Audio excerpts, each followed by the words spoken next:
when he's executed and, you know, I get to go up there and watch him, then that'll be my closure where I feel like she's been set free. Now, the stepfather of Carlie Brucia may never have that closure. It was February of 2004 when the Sarasota girl went missing.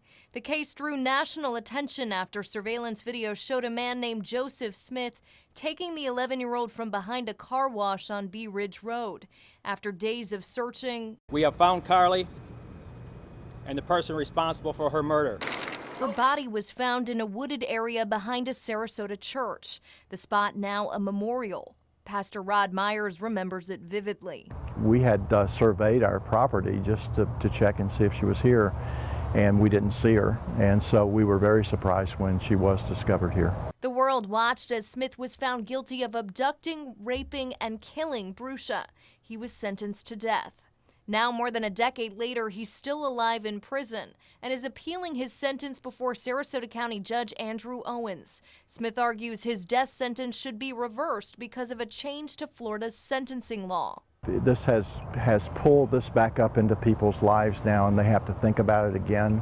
Last year, the U.S. Supreme Court declared Florida's death penalty sentencing requirements unconstitutional.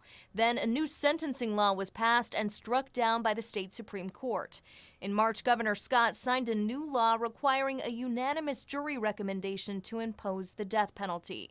That means hundreds of death row inmates can appeal their sentences, including Smith. There was no question that Joe Smith was guilty. No question at all. Ron Krusel was the jury foreman in Smith's trial. 13 years later, he still stands by the decision. You had to see the pictures. You had to realize the life that was taken and how it was taken. I will use the word heinous, evil.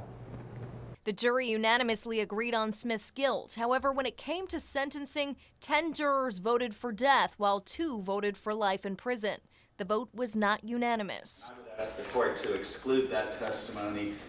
Adam Tabrouge was the lead defense attorney on the case when it went to trial. He says the split vote is reason enough to revisit the case. It appears almost certain that Mr. Smith's death sentence will be reversed and his case will be remanded back to Sarasota County. Many people close to the case support keeping Smith on death row, including State Attorney for the 12th Judicial Circuit, Ed Brodsky, who said in a statement, quote, "We've made our arguments and hope the sentence will remain in place." Tabrouge says it's the duty of the justice system to revisit each and every case that was not recommended by a unanimous jury. The state of Florida has been making this mistake in case after case, and it resulted in 400 people on death row.